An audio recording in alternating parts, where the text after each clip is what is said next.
चंद्रयान-3 ने चांद पर गध की तरह पांव जमाए। लैंडर विक्रम ने एक और करिश्मा कर दिखाया है। जी हां दोस्तों, चंद्रयान-3 ने 23 अगस्त को चांद के दक्षिणी हिस्सा में लैंड किया था। इसके बाद विक्रम लैंडर से प्रज्ञान रोवर बाहर निकला था।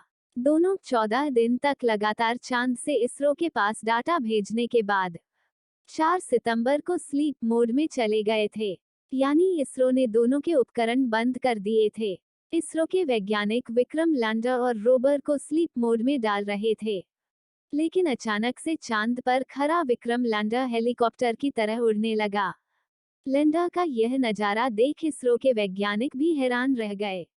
इसरो ने इसका वीडियो भी शेयर किया है, जो हम आपको आगे दिखाने वाले हैं। इसरो के वैज्ञानिकों को यह उम्मीद भी नहीं थी कि विक्रम लैंडर ये भी कर सकता है।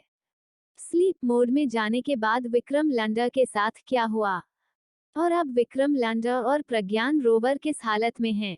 आपके मन में उठ रहे हर सवाल का जवाब हम आपको इस वीडियो में आगे देने वाले हैं। आप इस वीडियो में हमारे साथ अंत तक बने रहे। लेकिन आप देशभक्त की तरह इस वीडियो को लाइक कर इसरो के वैज्ञानिकों के लिए कमेंट में जय हिंद जरूर लिख दे।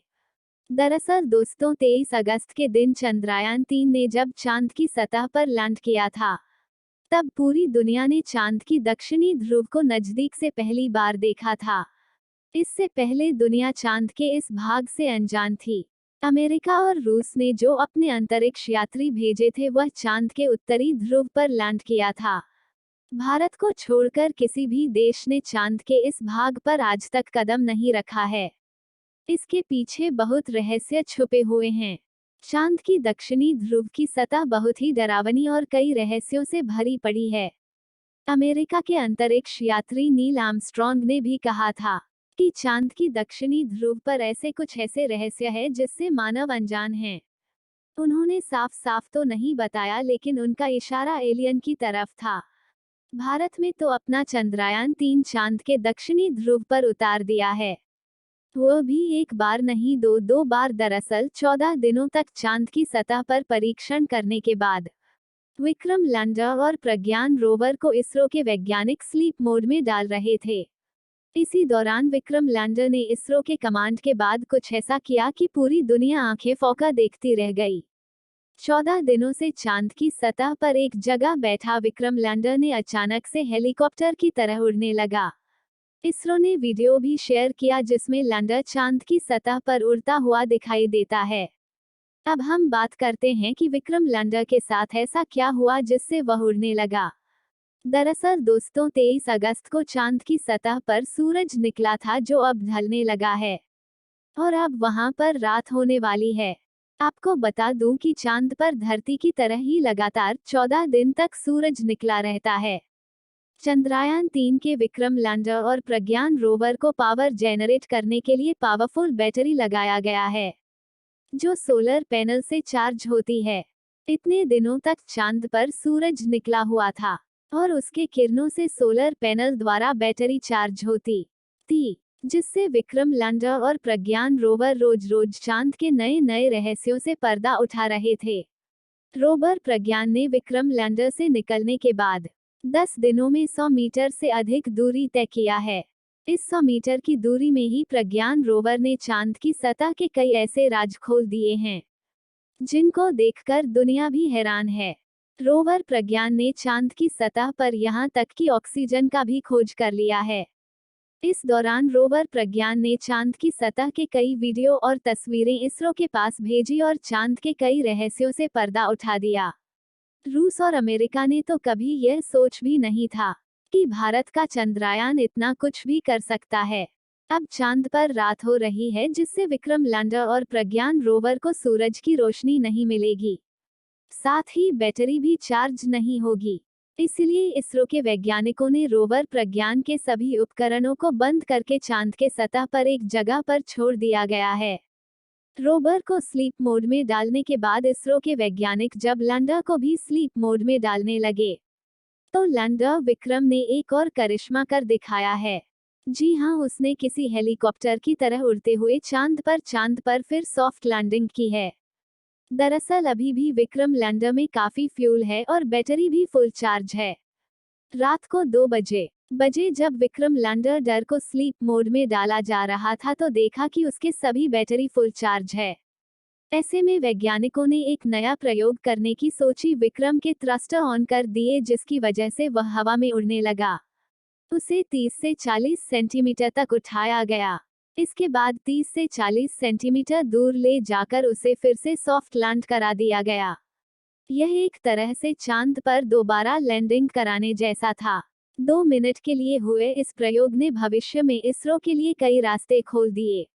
अभी जो आप वीडियो स्क्रीन पर देख रहे हैं, इस वीडियो को इसरो ने शेयर किया है। इसमें विक्रम को आप हवा में उड़ते हुए देख सकते हैं। खास बात यह है कि जब चंद्रयान-3 को चांद पर भेजा गया था, तब वैज्ञानिकों ने सोचा भी नहीं था कि विक्रम लैंडर एक बार नहीं दो बार लैंड कर जाएगा। महत्वपूर्ण बात यह है कि अब आगे से इसरो अपने यान को चांद से वापस धरती पर ला सकता है। फिलहाल ये टेस्ट सफल रहा, इससे इसरो के सारे वैज्ञानिक काफी खुश है। लैंडर विक्रम की यह उड़ान इस तरह से काम आ सकती है, जैसे कि भविष्य में चांद पर मानव मिशन भेजा जाए या फिर कोई ऐसा मिशन भेजा जाए जिसे चांद का सैंपल लेने हो, तो एक जगह से दूसरी जगह तक लैंडर को पहुंचाया जा सकता है। स्लीप मोड में जाने से पहले विक्रम लैंडर का ये सफल उड़ान ने दुनिया को एक बार फिर से चौंका दिया है। इस उड़ान के बाद इसरो के वैज्ञानिकों ने विक्रम लैंडर को भी स्लीप मोड में डाल दिया है। दोस्तों, अब आपके मन में यह सवाल उठ रहा होगा कि अब चंद्रयान-3 का क्या होगा? क्या वह चांद की सतह पर ऐसे ही सोया रहेगा? 14 जुलाई को लॉन्च हुआ मिशन चंद्रयान-3 23 अगस्त को चांद की सतह पर लैंड किया था। अब इसका वक्त खत्म हो गया है क्योंकि चांद पर अब रात हो रही है। अब 14 दिन बाद फिर 22 सितंबर को चांद पर सूर्योदय होगा। तब सूरज की रोशनी विक्रम लैंडर और प्रज्ञान रोवर पर पड़ेगा। जब सूरज की रोशनी रोवर और लैंडर के सोलर पैनल तक पहुंच जाएगी, तो इसरो के कंट्रोल रूम में बैठे वैज्ञानिक उसे सिग्नल भेजेंगे। दोस्तों, रोवर और लैंडर के सभी उपकरणों को बंद कर दिया गया है, लेकिन एक रिसीवर को चालू रखा गया है जो रिसीवर 22 सितंबर को इसरो द्वारा भेजे गए सिग्नल को रिसीव कर लेता है, तो इनको फिर से जागने की संभावना है। दोस्तों, चांद की सतह पर रात के समय तापमान 230 डिग्री सेल्सियस तक चल जाता है। इतनी ज्यादा ठंड में रोवर और लैंडर के उपकरणों का खराब होने की संदेह बना हुआ है। अधिक ठंड में बैटरी भी खराब हो सकती है। ऐसे में 22 सितंबर को इसरो के सिग्नल को रिसीवर रिसीव नहीं कर पाएगा। इसरो के वैज्ञानिकों को यह उम्मीद है कि ये दोनों एक बार फिर से जाग जाए और ये दोनों को एक बार फिर 14 दिनों के लिए काम करने का समय मिल जाए। अगर ऐसा नहीं होता है तो रोवर और लैंडर अपने स्थान पर वैसे ही बने रहेंगे। अगर रोवर प्रज्ञान और लैंडर एक बार फिर से जाग जाता है तो वो 14 दिनों तक और चांद पर रिसर्च करने लगेगा। इस समय रोवर और लैंडर सबसे डरावनी चांद के दक्षिणी ध्रुव पर सो रहा है। उसका कोई भी उपकरण काम नहीं कर रहा है और न ही इसरो से उन्हें कोई सिग्नल भेजा जा रहा है। चंद्रयान-3 के रोवर और लैंडर के लिए यह आखिरी परीक्षा है, जिसको पार करने के बाद भारत का इसरो दुनिया के इतिहास में एक नया कारनामा कर देगा। लगभग 14 दिनों तक आराम करने के बाद देखते हैं आखिर क्या होता है। दोस्तों, आप सभी की दुआओं से 23 अगस्त को चंद्रयान-3 ने चांद पर लैंड किया था। अब एक बार फिर से आप सब प्रार्थना करें कि 22 सितंबर को जब चांद पर सूर्य की रोशनी पर तो हमारा विक्रम लैंडर और प्रज्ञान रोवर फिर से जाग उठे और फिर से काम करना शुरू कर दे। इसरो के वैज्ञानिकों के लिए कमेंट में जय हिंद लिखना ना भूले। अभी तक आपने वीडियो को लाइक नहीं किया है तो जरूर कर दे और अपने दोस्तों को भी वीडियो शेयर करें ताकि उन्हें भी यह जानकारी मिल सके। साथ ही हमारे चैनल को सब्सक्राइब कर ले ताकि आने वाले चंद्रयान-3 से रिलेटेड अपडेट आपको मिल सके।